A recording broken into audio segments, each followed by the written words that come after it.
আসলে ভাই পরিবার এমন একটা জিনিস, আপনি কাজ করবেন আপনি পরিবারের কাছে ভালো, আপনি কাজ করবেন না আপনার পরিবারের কাছে খারাপ। ঠিক আছে ভাই, ছোটকাল থেকে লক্ষ লক্ষ টাকা ইনকাম করছি, আমার পরিবারে আমি ইনকাম করে দিছি। দেখেন আমি এখন পর্যন্ত আমার বাবার আমার মার কোনো কথায় অবাধ্য হই নাই। অনেক বাসা থেকে বাইর হয়ে, ঘর থেকে বাইর হয়ে যাওয়া ছিলাম, ব্যাগ নিয়ে গোছাইছিলাম, ব্যাগ গোছায় ঢাকা দিকে চলে যাম, অন্যদিকে চলে যাম, ঘর থেকে বাইরে হয়ে যাম, আর কাজ করুম না, এতটা প্যারা কাজের, এতটা কষ্ট, অনেক কষ্ট সহ্য করতাম।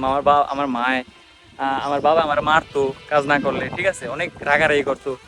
তো কি হইতো, আমি ঘর থেকে জামা কাপড় নিয়ে বাইরে গেছিলাম যে চলে যাম, জামা কাপড় নিয়ে বাইরে হয়ে গেছি এরকম অনেক দিন। তো আমার মায় ফাউদেরা বলতো যে দেখ তুই তোরা যদি চলে যাস, তোরা যদি রাগ করে ঘর থেকে চলে যাস, তোর বাবার সাথে কাজ টাজ করবো কে, ঘরে ইনকাম করে দেবো কে, ঠিক আছে।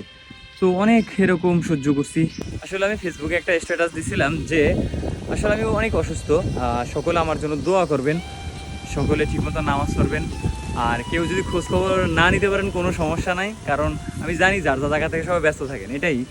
অনেকে অসুস্থ থাকে, আমিও তো খোঁজখবর নিতে পারি না। আসলে অনেক সময় কি হয় যে মানে পরিবারের এবং ইনকামের জন্য কেউ কারো খোঁজখবর নিতে পারে না, এটা আসলে অনেকে অনেক কিছু মনে করে, এটা কিছুই মনে করার কিছু নাই।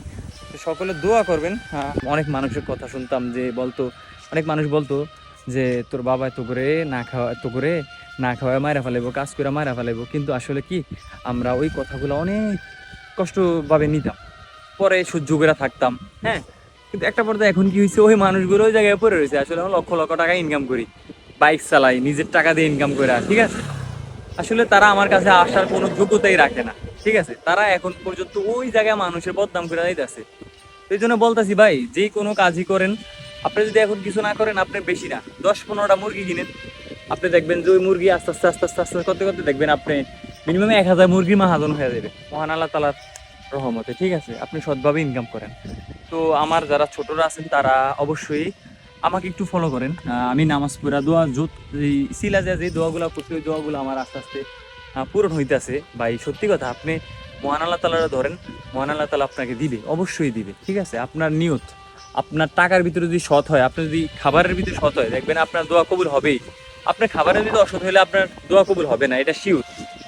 দেখেন আমার একটা ব্যক্তিগত আবার অভ্যাস, আমি কোনো বন্ধু বান্ধব কিংবা কেউ বাজির টাকা খাই না, অসৎ টাকা না খাওয়ার চেষ্টা করি, কিংবা মিথ্যা কথা বইলা কোনো টাকা খাই না। আমার বাবার থেকে মানে কোনো চুরি করে টাকাও খাই না, ঠিক আছে। যদি আমার চুরিও করি, ওটা সৎভাবে চুরি করি। যেমন আমার বাবার পকেট থেকে নিয়ে গেল, আমি বলি কিছুক্ষণ পরে কই আব্বা আমরা তোর পকেটে তো লয়ে গেছি, তো এটা আমার হওয়া পেয়ে যায়, ঠিক আছে। এর লাগে আর কি বললাম।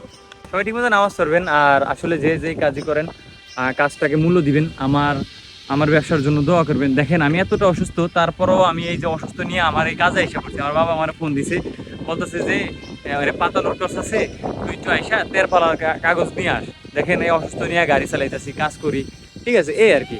আসলে আপনার কাজে যদি আপনি সম্মান দিয়ে করেন, অনেকে অনেক কথা বলবে, এটা দিকে তাকাবেন না, কারণ তাকাইলে আপনি কিছু করতে পারবেন না। আমি যে সময় ছোট ছিলাম, ওই সময় আমি ভ্যান গাড়ি ঠেলছিলাম, ভ্যান গাড়ি দিয়ে পাতা দিয়েছিলাম, রুশিয়ান ছিলাম, ঠিক আছে।